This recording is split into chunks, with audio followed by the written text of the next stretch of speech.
Hello everyone, welcome to literature lovers with Kisrajvi. साथियों, आज के सेशन में हम लोग पढ़ने वाले हैं विलियम वर्ड्सवर्थ की एक पोयम को जिसका नाम है माई हार्ट लीप्स अप। ये पोयम द रैनबो पोयम के नाम से भी जानी जाती है और विलियम वर्ड्सवर्थ की one of the wonderful poem है। तो आइए बिना किसी डिले के हम लोग शुरू करते हैं। मैं इस पोयम को शुरू करने से पहले एक इन्फॉर्मेशन देना चाहूंगा। लिटरेचर लवर से जुड़े रहने के लिए आपका बहुत बहुत शुक्रिया। अगर पोयम आपको पसंद आए तो प्लीज अपना फीडबैक जरूर दीजिएगा लास्ट में। और हमारे अगर किसी कोर्स से जुड़ना हो तो हमारा लिटरेचर लवर्स ऐप है, उसे आप डाउनलोड कर सकते हैं। ये नंबर है, इन पर आप कॉल या मैसेज करके जानकारी भी ले सकते हैं। तो आइए बिना किसी डिले के हम लोग इस पोयम को शुरू करेंगे। तो सबसे पहले इस पोयम के बारे में देखिए, इस पोयम को लिखा किसने है तो विलियम वर्ड्सवर्थ ने। विलियम वर्ड्सवर्थ जिनका बर्थ हुआ था कब? सो वर्ड्सवर्थ जो है, वर्ड्सवर्थ, इनका बर्थ कब होता है तो इनका बर्थ हुआ था 1770 के टाइम पीरियड में और इनकी डेथ होती है 1850 के टाइम पीरियड में। रोमांटिक टाइम पीरियड के एक प्रोमिनेंट पोएट कंसीडर किए जाते हैं। विलियम वर्ड्सवर्थ ने बहुत सारी पोएम्स लिखी, जिनमें से प्रिल्यूड नाम की poem one of the prominent poem है, जिसे स्पिरिचुअल ऑटोबायोग्राफी भी कंसीडर किया जाता है। सॉलिटरी रीपर, डैफोडिल नाम की पोएम, लंदन 1802 नाम की पोएम है ना, और इमोर्टैलिटी ओड नाम की पोएम, बॉर्डर नाम्स का एक प्ले, और इसी तरह के कई सारे वर्क इन्होंने लिखा है। विलियम वर्ड्सवर्थ इंग्लैंड के पोएट लॉरिएट भी रहे हैं। आपसे मेरा क्वेश्चन यही है कि कमेंट बॉक्स में आप लिखें कि विलियम वर्ड्सवर्थ कब से कब तक पोएट लॉरिएट रहे इंग्लैंड के। दोस्तों, विलियम वर्ड्सवर्थ और सैमुअल टेलर कॉलरिज ने ही लिरिकल बैलेट को पब्लिश करके रोमांटिक टाइम पीरियड का आगाज किया था। यानी 1798 में जब लिरिकल बैलेट पहली बार पब्लिश हुआ तो ये कुछ नई टाइप की पोएम्स आई थी। विलियम वर्ड्सवर्थ और कॉलरिज ने दोनों ने मिल करके एक कलेक्शन पब्लिश किया था जिसमें टोटल 23 पोएम्स थी। 19 विलियम वर्ड्सवर्थ ने लिखा था, रिमेनिंग 4 जो है सैमुअल टेलर कॉलरिज की। पहली poem rhyme of ancient Mariner, that is by Samuel Taylor Coleridge, and the last poem Tinderknebby by William Wordsworth।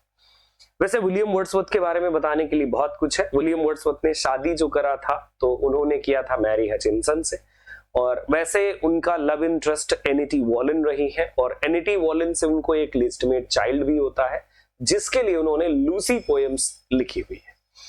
वैसे मैंने विलियम वर्ड्सवर्थ के बारे में जैसा कि बताया बहुत कुछ बताने को है, लेकिन यहां पर मैं अपने आप को रोकूंगा। अब मैं बात करता हूं पोएम के बारे में।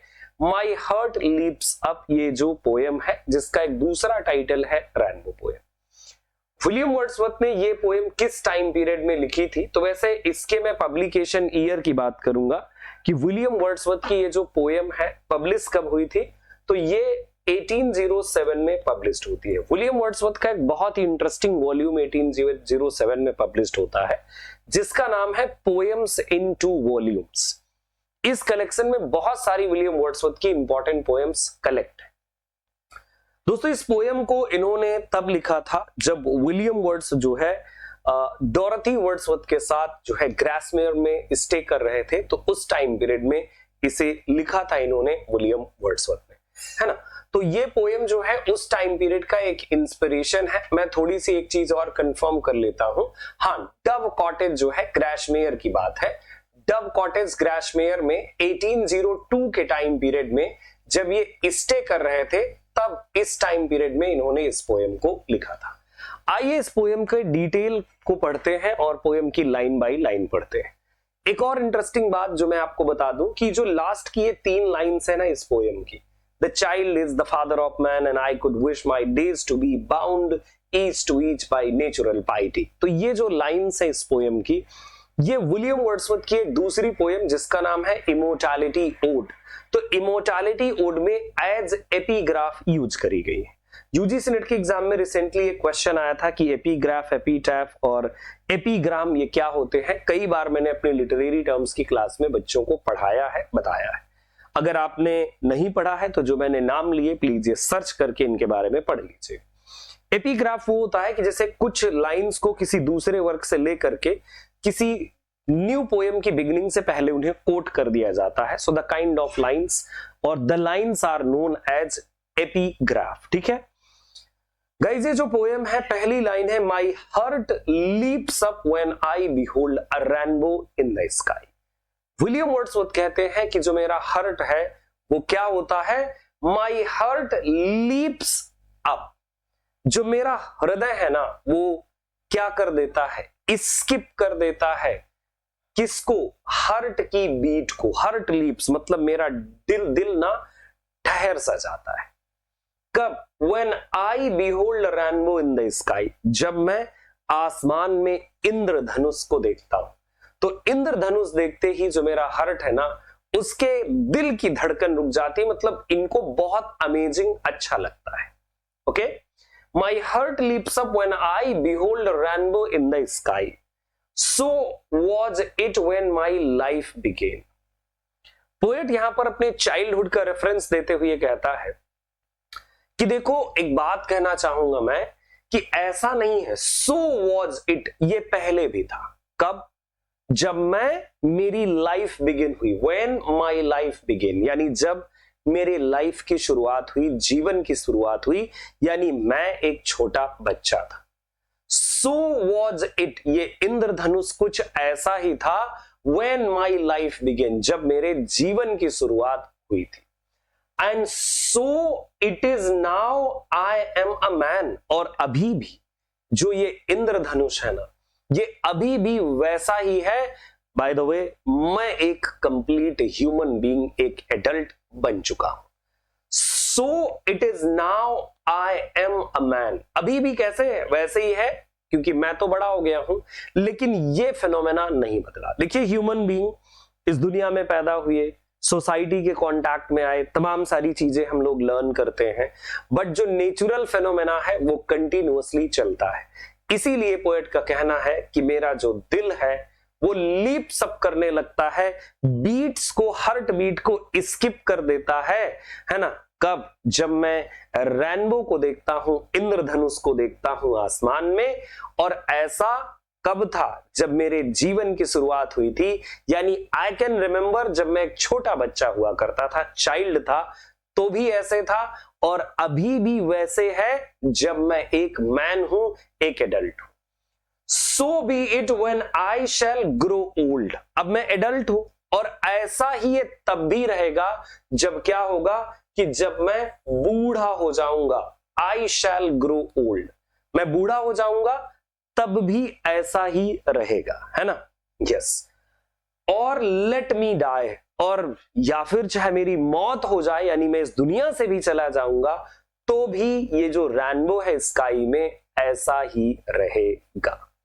ओके, यस, यानी पोएट का कहना है कि बात ये जरूर है कि मैं छोटे से बड़ा हुआ, अब वो फीलिंग्स मेरे अंदर भले ही ना हो, मतलब जो छोटे में जो चीजों को देख करके हमें आश्चर्य लगता है कि यार इंद्रधनुष कैसे बनता होगा, एडल्टहुड के साथ हम उसके फेनोमेना को, साइंटिफिक उसके मतलब क्रिएशन को समझने लगते हैं कि साइंटिफिकली वो कैसे बनता है ना।